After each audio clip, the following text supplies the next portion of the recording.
NTV జర్నలిస్టులను అక్రమంగా నిర్బంధించిన పోలీసులు సంస్థ కార్యాలయంలోనూ అరాచకంగా వ్యవహరించారు. సర్చ్ వారెంట్ లేకుండా ఆఫీసులోకి చొరబడ్డారు. కంప్యూటర్లు ఎత్తుకువెళ్తామని, సర్వర్లను సీజ్ చేస్తామంటూ దౌర్జన్యం చేశారు.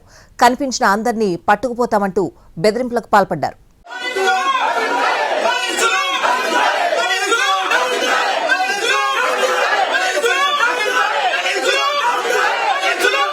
జర్నలిస్టుల విషయంలో హైదరాబాద్ పోలీసులు అత్యుత్సాహం ప్రదర్శిస్తున్నారు.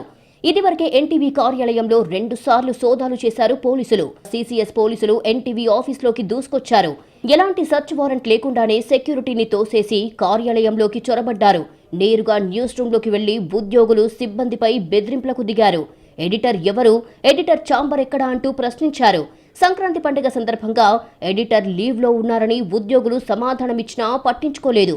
చెప్పకుంటే మిమ్మల్ని లాక్కెళ్తామంటూ ఉద్యోగులు, సిబ్బందిని బెదిరించారు.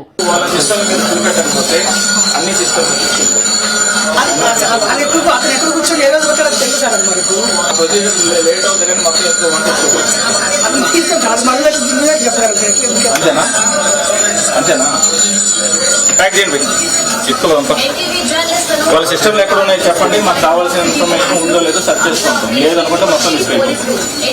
ఇది పైన మొత్తం వెళ్ళిపోతుంది. సర్వర్ ఎక్కడ ఉంది? అదే సర్వర్ లాగే తీసుకోబో క్వశ్చన్.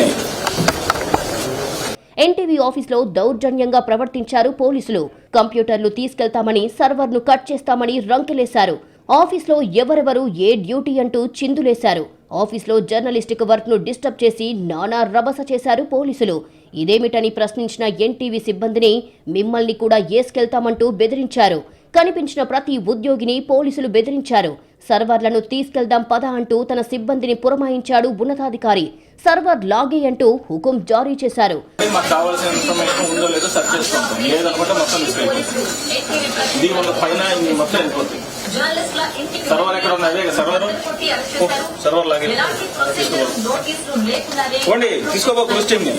అసలు మీకు సర్చ్ వారెంట్ ఉందా సార్ అని ఎన్టీవీ సిబ్బంది ప్రశ్నించగా పోలీసులు మౌనం వహించారు. ఇంతకు ముందు కూడా 2 సార్లు ఎన్టీవీ కార్యాలయంలో సోదాలు సాగించారు పోలీసులు. ఇప్పుడు మాత్రం అతిగా ప్రవర్తించారు. అదే సమయంలో ఎన్టీవీ సిబ్బంది ప్రశ్నలతో పోలీసులు ఉక్కిరిబిక్కిరయ్యారు. ప్రశ్నిస్తున్నా పట్టించుకోకుండా ఆఫీస్ లోపలి నుంచి బయటికి వెళ్లిపోయారు. ఎన్టీవీ సిబ్బంది వరుస ప్రశ్నలకు పోలీసుల నుంచి మౌనమే సమాధానమయ్యింది. ఏ ప్రశ్నకు కూడా వారి వద్ద సమాధానం లేకపోయింది. అందుకే నిశ్శబ్దంగా బయటికి వెళ్లిపోయారు. సార్, ఇప్పటిదాకా మొత్తం సిస్టమ్స్ అన్నింటినీ తీస్తాము, సీజ్ చేస్తామని చెప్పారు. ఒక సర్చ్ వారెంట్ ఉందా మీ దగ్గర? అసలు ఏముంది సార్? అవును సార్, ఇప్పుడు అక్రమ అరెస్టులు చేశారు. 3గురిని బలవంతంగా అరెస్ట్ చేశారు. ఇళ్లలోకి వెళ్లి తలుపులు బద్దలు కొట్టి అరెస్ట్ చేశారు. ఇప్పుడు వచ్చారు కదా సార్, సర్వర్ రూమ్ లోకి వెళ్లే ప్రయత్నం చేశారు కదా సార్. ఇప్పుడేమో ఒక్క మాట చెప్పకుండా వెళ్ళిపోతున్నారు. చెప్తాను. తెలంగాణ పోలీసులు వ్యవహరించిన తీరుపై మేధావులు, రాజకీయ పార్టీలు, ప్రజలు కూడా ఆగ్రహం వ్యక్తం చేస్తున్నారు.